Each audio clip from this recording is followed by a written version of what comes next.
Fala galerinha, beleza pura? Hoje vamos começar aí a sessão de questões num preparatório especial para o Enem. O tema de hoje, conjuntos e funções. Segue a vinheta!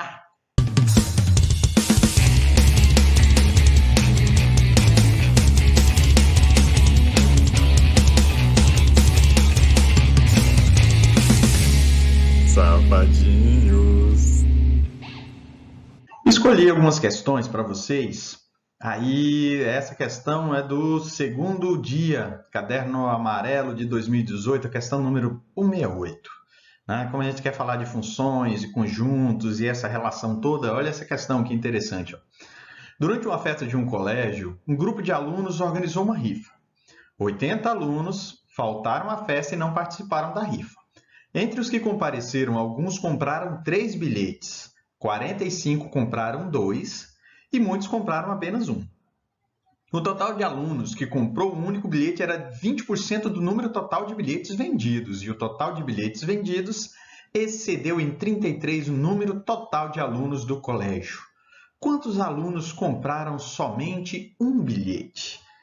Cara, não tem muito o que fazer ali, você precisa organizar essas operações todas, as situações, tudo que o problema deu, você tem que botar num lugar aqui, organizar, né? Então, o que a gente pode fazer aqui, ó? Primeiro, vamos dar um nome para a variável, né? Quantos alunos tem o colégio? Vamos chamar de X. Depois, quantos alunos participaram da rifa? Todos os alunos participaram do colégio? Não. Foram X menos 80. Teve 80 alunos que não participaram. Ah, professor, posso colocar uma outra variável para os que participaram? Pode. Mas imagine que cada vez que você cria uma variável, você vai precisar de mais uma equação para resolver, né? 2 variáveis, 2 equações, tem que fazer um sistema. Então, cara, evita ficar inventando muita variável, né? Nesse caso, tem tanta coisa aqui que às vezes não vai dar. Mas vamos lá. O que a gente sabe, então? Que se eu somar o número de alunos, vou chamar de A, aqueles que compraram um bilhete, B, que compraram 2 bilhetes, e C, que compraram 3 bilhetes. Tá vendo como já tem 4 variáveis aí? Mas tá. Então, o número de alunos que compraram, que participaram da rifa é A mais B mais C, que corresponde ao número total de alunos da escola menos 80. Beleza, taca-lhe pau.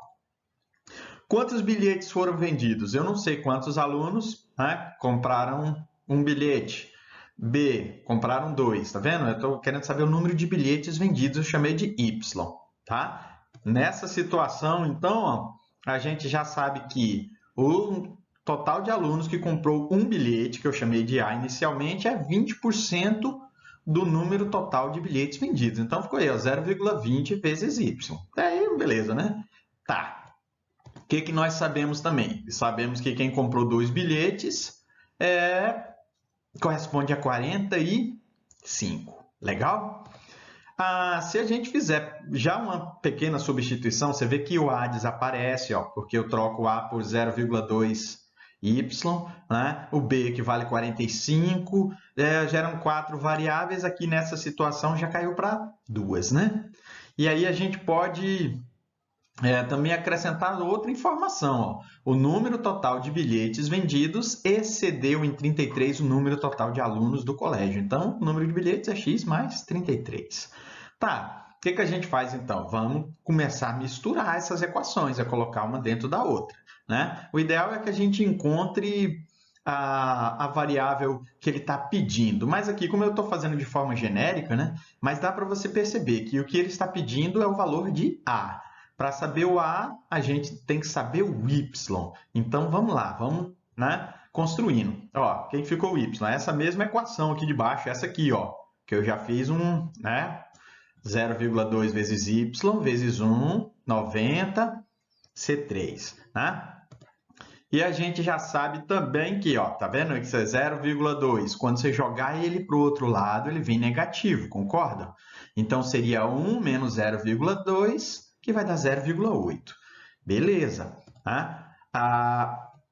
Essa aqui, nós já substituímos aqui os valores nessa equação, tá vendo? Vermelhinha. Para não confundir vocês, eu coloquei tudo aqui.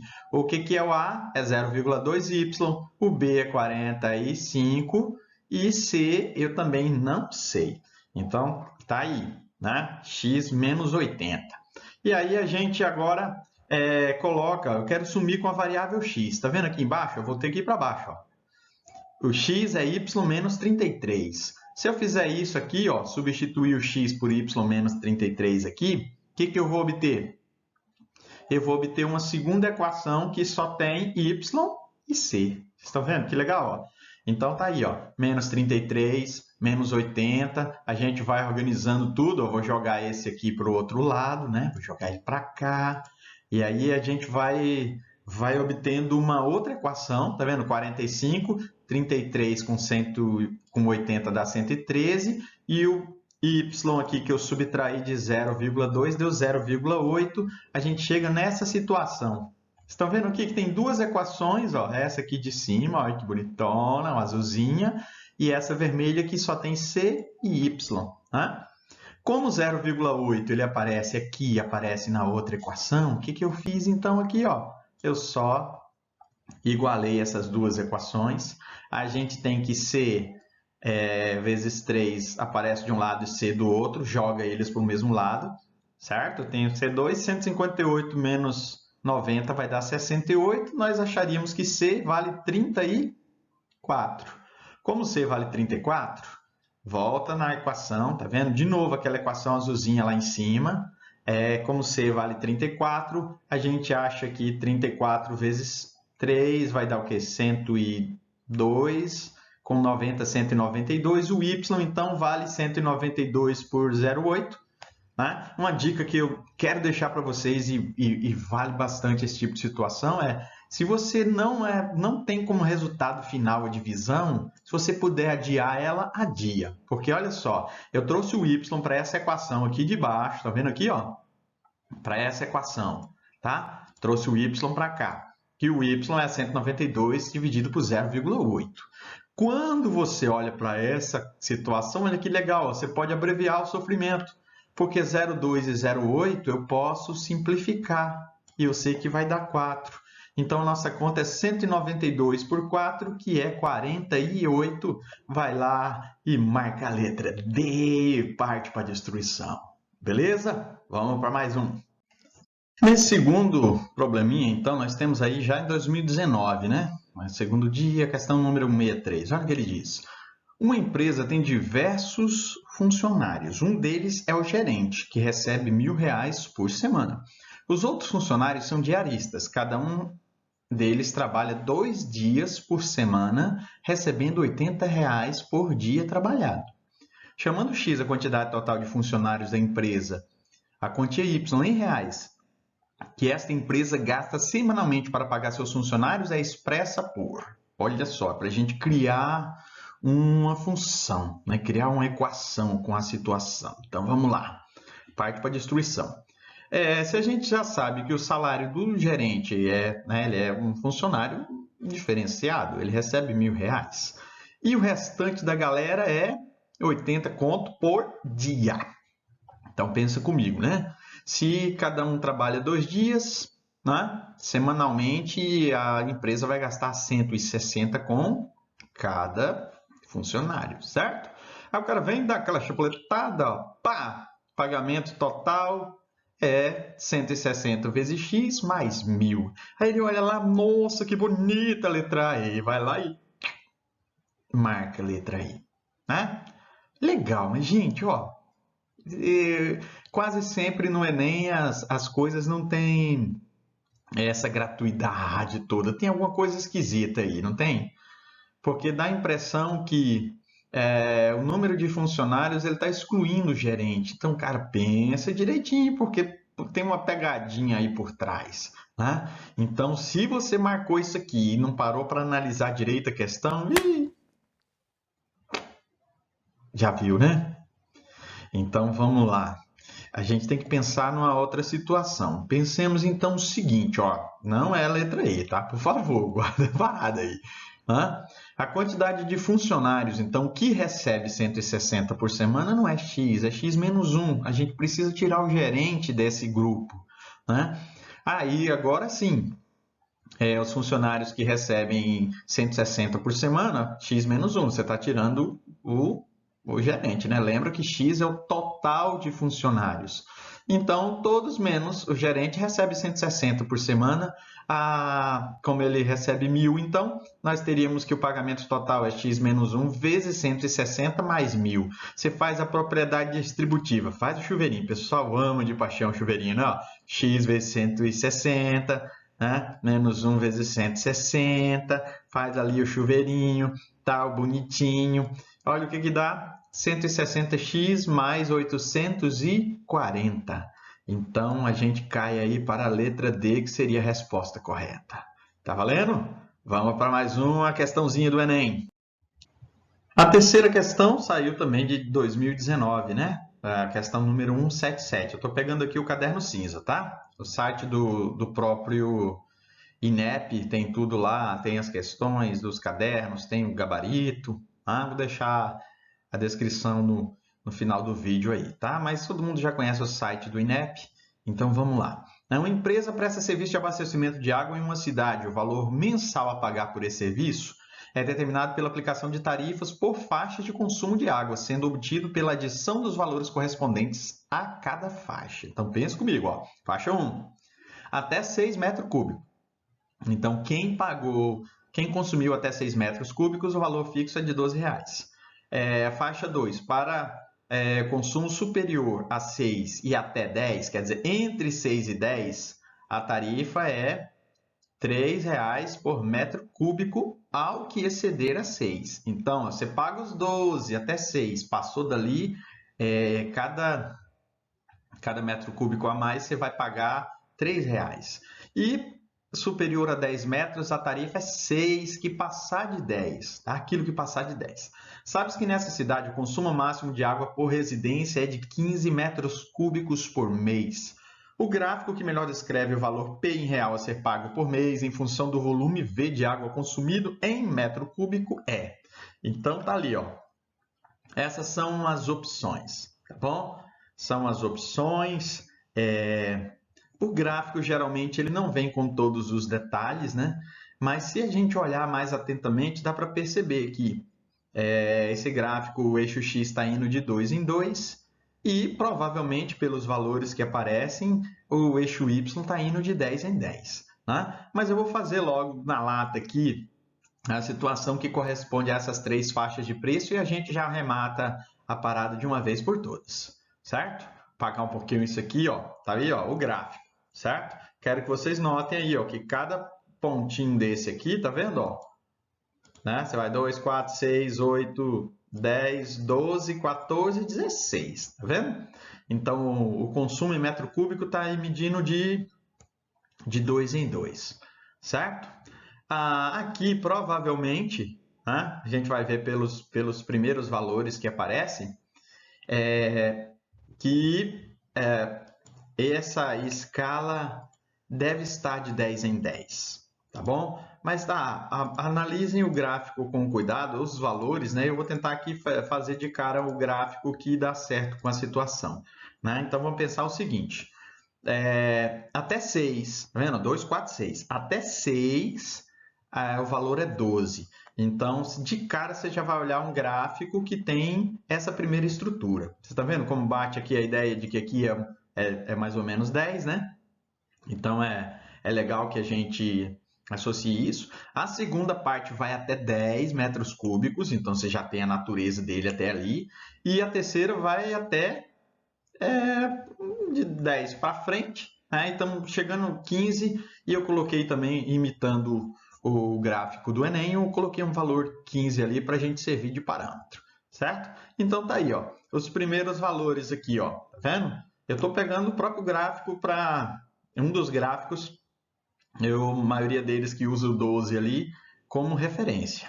A partir de 6, o que acontece? Ó, se você tiver 7 metros cúbicos, você vai pagar os 12 mais os 3. Né? Para cada metro cúbico a mais, R$ 3. 8, você já está pagando R$ 6. De 12 vai para 18. 9, vai dar lá no 21. Chegou em 10, você já está pagando R$ 24. Então, você vai pensar aqui que essa subida do 6 até o 10, ela tem que alcançar mais ou menos ali a região que está os R$ 24. Tá vendo? Então, ela tem uma subida mais ou menos desse padrão, certo? A partir do 10, você já está pagando 24 pila na água. Pensa comigo. Você já está pagando 24 pila. Agora, dali para frente, cada 1 metro cúbico vai ser R$6. Então, se você chegar no 11, você já está pagando 30. 11, você está pagando 30. Pensa aí, ó. Né? Em 12, você vai pagar 36. Em 13, você já vai pagar 42. Em 14, você vai pagar 48. Então, em 15, mais ou menos, você está indo lá nos 54 mango. Seria o limite, então, que foi considerado na questão. Então, imagina comigo, ó, 30, 40, 50. A outra pedaço do gráfico teria que chegar até 54. Tá vendo? Uma forma de analisar isso também é que a subida ela vai ser mais íngreme, porque o fator, a taxa de crescimento aqui é o dobro da outra. Ó. Então, se você vê uma parte que é constante, tá vendo? Essa parte aqui do gráfico é constante. Depois eu tenho uma subida até 10, e de 10 até 15 eu tenho uma subida mais íngreme ainda. Dá para a gente notar, então, qual gráfico tem essa característica, certo? Esse aqui bate, ó, bonitinho, lindo, com o gráfico que está na letra A. Beleza? Vai lá e faz aquele xizinho na letra A e vai para a galera. Né? Vamos para mais uma questãozinha agora. Isso aqui, 2017, tá vendo? Caderno azul 169. Também tem uma relação entre conjuntos, em conjuntos numéricos. Aqui a gente vai relacionar razões. Então, eu estou falando aí de número racional, né? Porcentagem e tudo mais. Quanto tempo você fica conectado à internet? Para responder essa pergunta, foi criado um mini aplicativo de computador que roda na área de trabalho, para gerar automaticamente um gráfico de setores, mapeando o tempo que uma pessoa acessa 5 sites visitados. Então, o aplicativo vai fazer essa paradinha, vai gerar o gráfico de setores. Em um computador foi observado que houve um aumento significativo do tempo de acesso de sexta para sábado nos 5 sites acessados. A seguir, temos os dados do mini aplicativo para esses dias. Cara, não tem muita coisa que falar desse tipo de questão, não.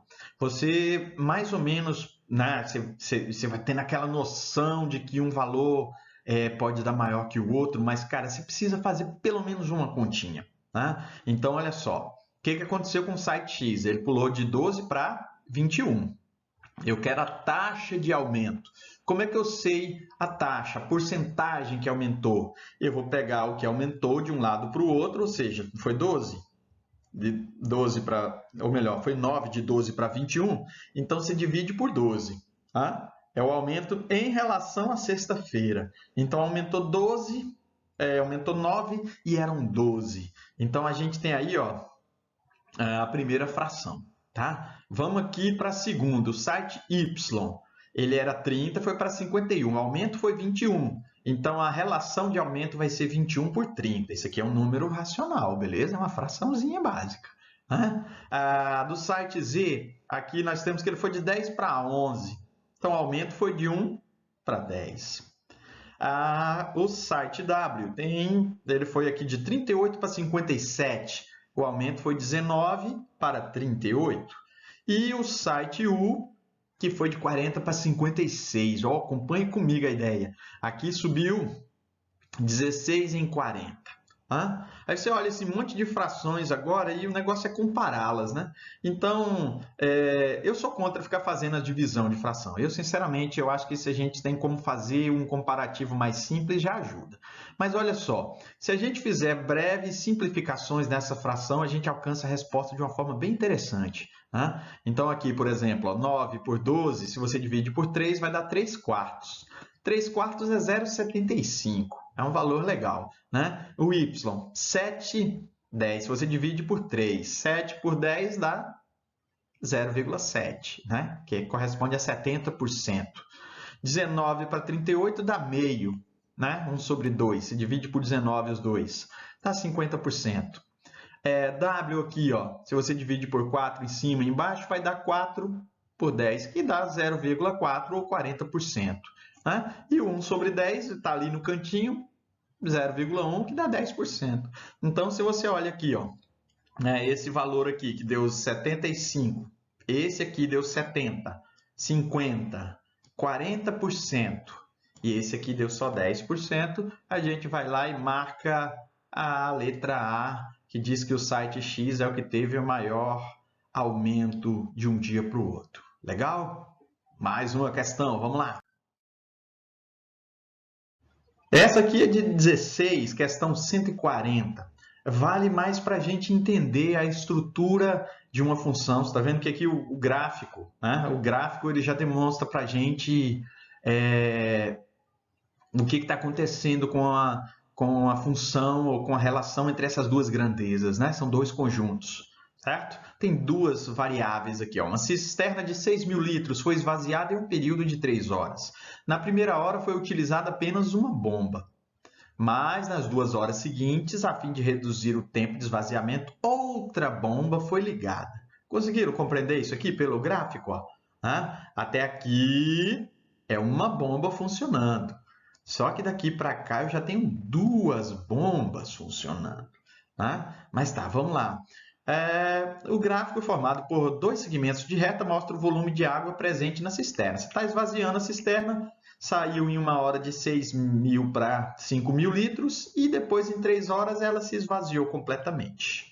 Qual é a vazão em litro por hora da bomba que foi ligada no início da segunda hora? Então vamos lá, foi a bomba que a gente adicionou, certo? Pensem comigo o seguinte, ó. Vamos lá, olhem só para esse triângulozinho aqui. O que aconteceu aqui, ó? Foram 1.000 litros que saíram em 1 hora. Isso quer dizer, então, que a vazão da primeira bomba é de 1.000 litros por hora, certo? Então, guarde isso aí, ó. Essa primeira bomba sozinha, ela debulha 1.000 litros em 1 hora. Isso quer dizer o seguinte, que daqui para frente, ó, a partir de 1 hora, ela ganhou outra bomba como auxílio, né? Quando a gente faz, então, isso aqui, ó, se você pensa que nas 2 horas que faltam até completar 3, você está vendo? De 1 para 3, hein, gente? Não são 3 horas, não. Se ela já tinha gasto 1 hora no primeiro intervalo, então nas 2 horas até as 3, da 1 até as 3, essa bomba sozinha já tiraria 2.000 litros. O que isso quer dizer? Que a segunda bomba sobrariam para ela esvaziar 3.000 litros. Então pensem comigo, se ele faz 3.000 litros em 2 horas, é porque faz 1.500 litros por hora essa segunda bomba, vai lá e faz aquele chapuletation na letra C e vai para a galera. Beleza? Toca o barco. Mais uma questãozinha. Essa aqui é de... apareceu agora, safadinho. Segundo dia, caderno amarelo de 16. Também é uma questão que compara, agora é uma comparação. É muito importante a gente entender o que acontece nas grandezas. Então, olha o que diz a questão. Ó. Um reservatório é abastecido com água por uma torneira e um ralo faz a drenagem da água desse reservatório. Os gráficos representam as vazões Q em litro por minuto do volume de água que entra no reservatório pela torneira e do volume que sai pelo ralo em função do tempo. Então, tá aí, ó. Primeiro gráfico, tá entrando isso aqui. E esse aqui está saindo do reservatório. Em qual intervalo de tempo, em minuto, o reservatório tem vazão constante? O que quer dizer a vazão constante? O que a gente pode pensar dessa ideia de vazão constante? Vamos imaginar o seguinte, ó. Se a quantidade no volume de água que entra pela torneira for igual ao que sai, a gente vai ter ali um sistema onde a vazão de enchimento vai ser constante. Tipo assim, ele está botando 10 litros por minuto e está saindo 2 litros por minuto. Então, a gente, nesse período, se ele mantiver esse pique, a gente vai ter lá 8 litros por minuto que ele vai enchendo. Né? Enche 10, mas esvazia 2. Então, a gente precisa encontrar o que tem de comum entre esses dois gráficos. Então, eu fiz isso aqui, ó. Vamos pegar os dois gráficos e vamos separar eles. Olha que bonito! Separar. Agora eu vou juntar. Esse aqui é o da torneira, o que está entrando, e esse aqui é o que está saindo. O que a gente consegue observar aqui? Ó? Que no primeiro trecho,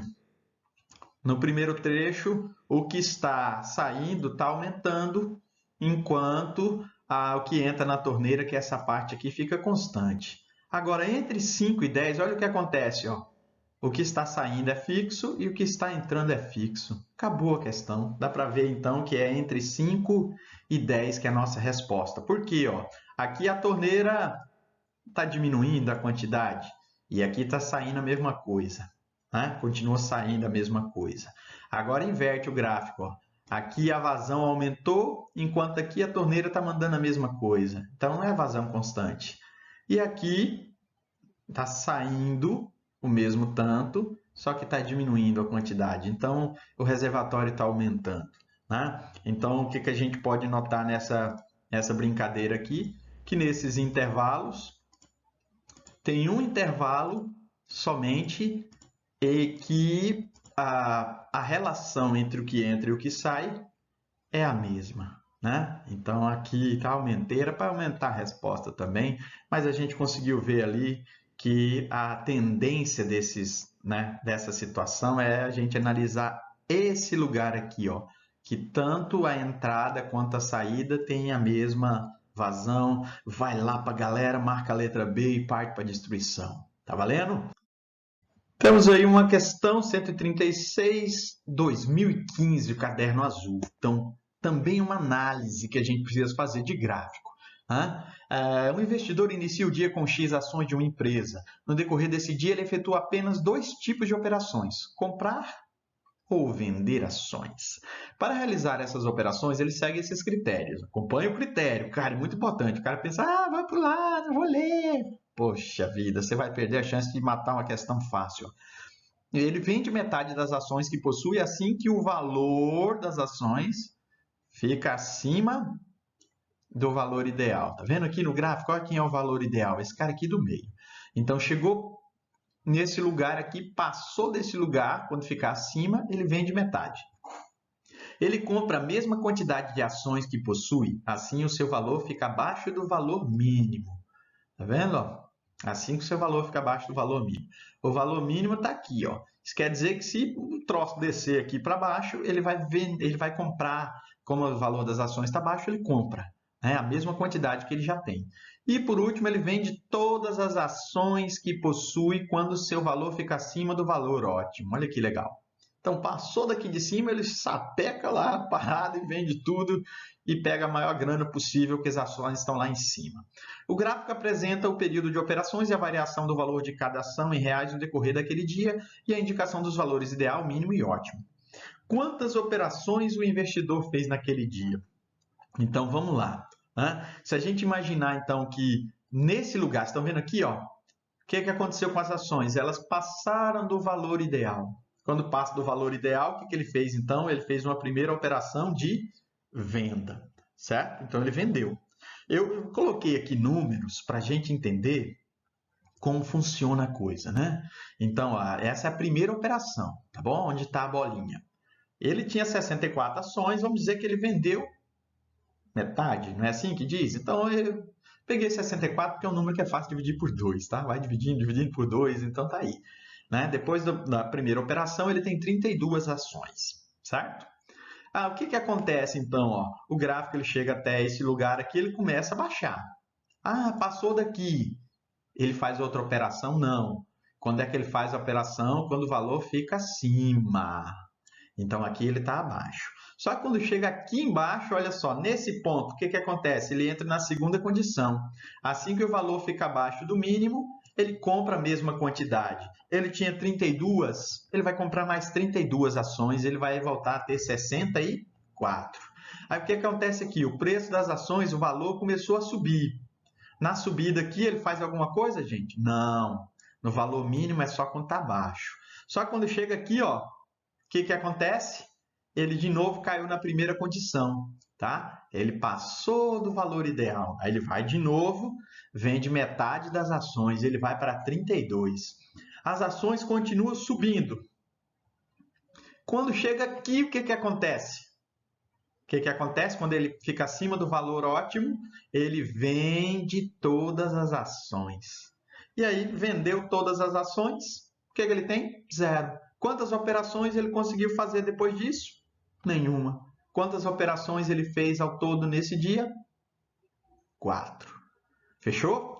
Aqui o cara fica preocupado com a curva que vem depois, mas se ele tinha gastado todas as ações aqui, nesse lugar, ele não vai vender mais ação nenhuma porque ele não tem. Beleza? Vamos para mais uma questãozinha. Tá aqui, segundo dia, Caderno Azul 2015, a questão 145. O gerente de um cinema fornece anualmente ingressos gratuitos para escolas.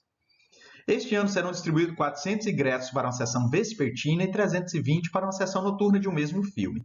Várias escolas podem ser escolhidas para receberem ingressos. Há alguns critérios para distribuição. Primeiro, cada escola deverá receber ingressos para uma única sessão. Todas as escolas contempladas deverão receber o mesmo número de ingressos. E não haverá sobra de ingressos, ou seja, todos os ingressos serão distribuídos. O número mínimo, olha, atenção, o número mínimo de escolas que podem ser escolhidas para obter ingressos segundo os critérios estabelecidos é. Então, ó, tem 400 vagas para tarde e 320 para noite. A gente quer ocupar esses ingressos com o menor número de escolas possível. Então, imaginem que o valor a ser dividido, ou o valor, a quantidade de ingressos para cada escola vai aumentar. Então, olha só, eu quero dividir esses valores em um número que sirva para todas as escolas. Vocês estão vendo que isso tem uma característica muito legal, né? Todas as escolas vão receber o mesmo número de ingressos. Então, eu quero o maior número possível. Por que o maior número possível? Porque quanto mais ingressos cada escola ganhar, aí, infelizmente, menos escolas vão participar. Então, isso aqui é um caso típico de MDC, né? O maior divisor comum. Eu tenho que achar um número que divida ao mesmo tempo, né? Como eu preciso que o número de ingressos para cada sessão seja o mesmo e para cada escola seja o mesmo, então o MDC resolveria rapidamente essa questão. Para aqueles que não estão lembrados aqui, eu vou dar uma dica para vocês. Olha só, o método de fatoração ele resolve tanto o MMC quanto o MDC, né? O mínimo múltiplo comum. Nesse caso, eu preciso do máximo divisor. Qual é o maior número que vai servir para esses dois ao mesmo tempo? Então, aqui, ó, divide por 2, aí 160 por 200. Divide por 2 de novo, 80 e 100. Divide por 2, dá 40 e 50. Divide por 2, dá 20 e 25. Quando divide por 2 agora, a gente só divide o 20, que vai dar 10, o 25 mantém, né? Assim a regra. Divide por 2 aqui também vai dar 5, e agora eu posso dividir tanto o 25 e o 5 por 5, e aqui eu vou dividir de novo, vai sobrar 1 e 1. Né? A gente já conhece esse processo, né? Ó, isso aqui, o que é? 2 elevado a 6 vezes 5 ao quadrado, né? É 1.600. O que é isso aqui? Isso aqui é o MMC. Gente, não tem 1.600 ingressos. Tá? A gente já viu que são 720. Então, o que eu quero é o maior número possível que divida essas duas relações ao mesmo tempo. Como é que você acha nesse mesmo esquema o MDC? É facinho, ó. Você volta nesses números e vê aqueles que você conseguiu dividir os dois números ao mesmo tempo. Aqui, por exemplo, né? Vamos lá para detonation. Vocês estão olhando aqui que o 2, esse primeiro 2 ele não dividiu os dois fatores? Então guarda ele. O outro 2 também dividiu os dois fatores, né? Guarda ele. Aqui, esse 2 dividiu 80 e 100. Guarda. Esse aqui dividiu 40 e 50. Guarda. Eu só estou separando aqueles que dividiram os dois ao mesmo tempo. O próximo 2 só dividiu 1. O outro 2 só dividiu 1. E o 5, que vem na sequência, ele dividiu os dois números. Então, quando você separa esses que só dividiram ao mesmo tempo os dois valores, esses dois juntos formam o MDC. Então, esse 80, gente, por favor, cuidado com isso, cuidado. O cara vê um 80 na resposta e fica tocado a destruição. Mas não, ó, para cada sessão a gente tem que pensar 400, vão 80 para cada escola, 5 escolas para tarde e 4 escolas para a noite. O total, então, é de 9 escolas. Beleza? É o mínimo. É o mínimo de escolas possível. Premia 9 escolas, mas você dá 80 ingressos para cada uma. Tá? Encontrei isso pelo MDC. Gostaram da paradinha? Então, vamos lá. Né? Essa aqui é nossa última questão de hoje. Né? Tem algumas ideias aqui que a gente comenta, que eu já falei num vídeo meu anterior, eu vou deixar o link também ali, vou deixar para você clicar no link dos conjuntos e funções que eu já lancei anteriormente o vídeo, tá? Então fica ligado, Enem tá por aí. Cara, quanto mais estudar, mais fera você fica, isso eu tenho certeza, tá? Isso não é mágica, é matemática. Fiquem com Deus e vamos lá.